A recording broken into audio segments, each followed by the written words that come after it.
माँ बाप के बाद मेरे मुताबिक अल्लाह ताला का सबसे हसीन, खूबसूरत और बेहतरीन तोहफ़ा बहन भाई का रिश्ता है। अल्लाह ताला ने रिश्ता चूज़ करने की चॉइस हमें इसलिए नहीं दी क्योंकि अल्लाह ताला जानते थे कि कौन से ऐसे लोग हैं जिसको अल्लाह ताला सेट ऑफ सिबलिंग्स की सूरत में जब दुनिया में उतारेंगे तो वो एक दूसरे को परफेक्ट पजल की तरह फिट इन कर लेंगे। हम बहन भाई एक दूसरे के लिए एक आर्मी की तरह होते हैं। हम एक दूसरे से घर के अंदर जितना मर्जी लड़ लें, अम्मी अबू से एक दूसरे को जितनी मर्जी डांट पिटवा दें, लेकिन when it comes to the world हम एक दूसरे के सामने ना एक दीवार की तरह खड़े हो जाते हैं। और हम जानते हैं कि कम वॉट में दुनिया में कोई भी मसला आ जाए, अगर आपके बहन भाई हैं तो आप उस मसले में अकेले नहीं हैं, वो आपके साथ खड़े हुए हैं। मैंने आज एक चीज़ पढ़ी and I am taking it as a reminder, और कभी कभी मेरे मुताबिक कुछ रिमाइंडर्स बहुत ज़रूरी होते हैं।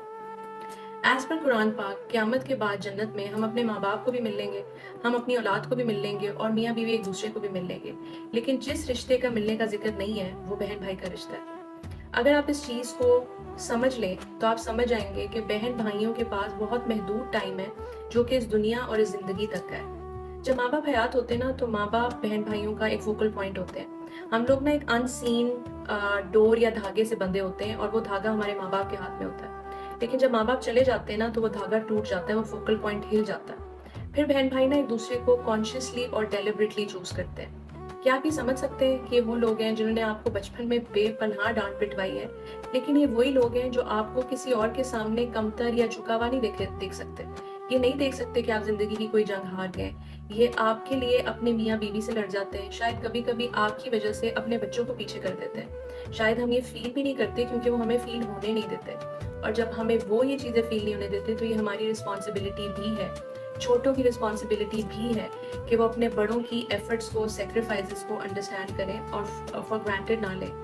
बड़े मोहब्बत में बहुत दफ़ा मसलहत में हमारी गलतियों को, हमारी कमियों को, हमारा उन्हें कॉल ना करने को या हमारा उनके लिए वो एफर्ट ना करने को लेट गो कर देते हैं, क्योंकि वो समझते हैं कि अगर वो लेट गो नहीं करेंगे तो ये फासले, ये इश्यूज बढ़ते चले जाएंगे। मेरे मुताबिक कोई एक दिन भी ऐसा नहीं होना चाहिए कि बहन भाई आपस में बात ना करें। Please always deliberately choose your siblings. They are the people who love you unconditionally. वो आपसे किसी गर्ज के तौर पे मोहब्बत नहीं करते, ना ही वो आपसे आपकी कमियों की वजह से नफरत करते। तो अपने बहन भाइयों को ओवर एवरी डिसएग्रीमेंट चूज कर लें, क्योंकि वंस ये रिश्ता दुनिया में ख़त्म हो गया, क्योंकि अगर किसी का टाइम ख़त्म हो गया तो शायद हमें ये जन्नत में एक दूसरे को हम ना मिले।